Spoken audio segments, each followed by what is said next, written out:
নারিকেল দিয়ে মলা মাছের পাতুরি রেসিপি।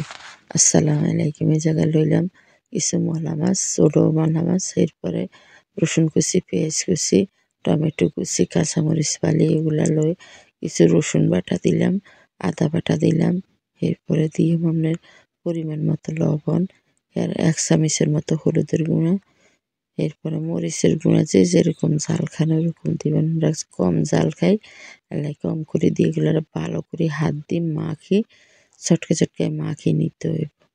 নেওয়ার পরে যাওয়ার মধ্যে কিছু নারিকেল করে দিয়ে নারিকেল বাটা দিয়ে, এরপরে অল্প করে কিছু সয়াবিন তেল দিলাম, দিয়ে এগুলার আবার হাত দিয়ে ভালো করে মাখিয়ে নিয়ে মাখিয়ে এ জায়গায় আপনার পাইপিনের মধ্যে কিছু বরফের আগা লইলাম, লই এগুলারে আপনার মাছগুলা বিছে বিছে দিয়ে পরে আরও কিছু সয়াবিন তেল দিয়ে দিলাম। দেওয়া এরপরে এই জায়গার মধ্যে দেওয়া হয়ে গেলে এবার আর কিছু বিলাতি ধনিয়া পাতা দিয়ে এগুলার আবার একটু মিক্স করে নিয়ে উপর নিচ করে দিয়ে দেওয়ার পরে আমার দেওয়াটা রেডি হয়ে গেছে।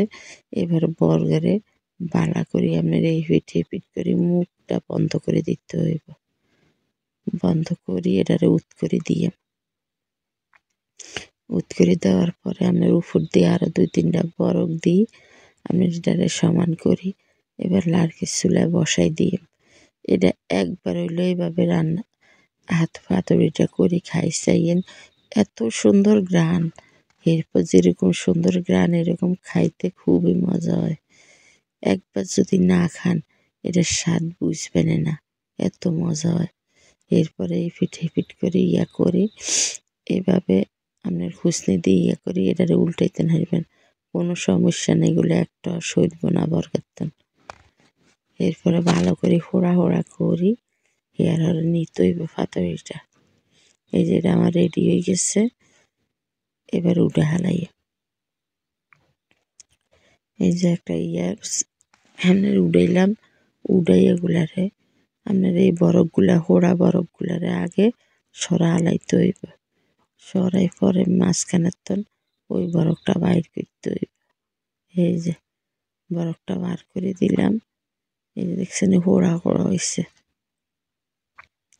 খাইতে খুবই মজা হয়েছে। এইভাবে একবার হইলেও আপনারা করি খাইছেন।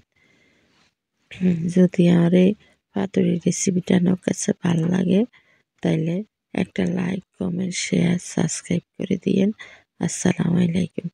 এভাবে একবার হইলেও করে খাইছেন, না খাইলে এটার স্বাদ বুঝবেন না।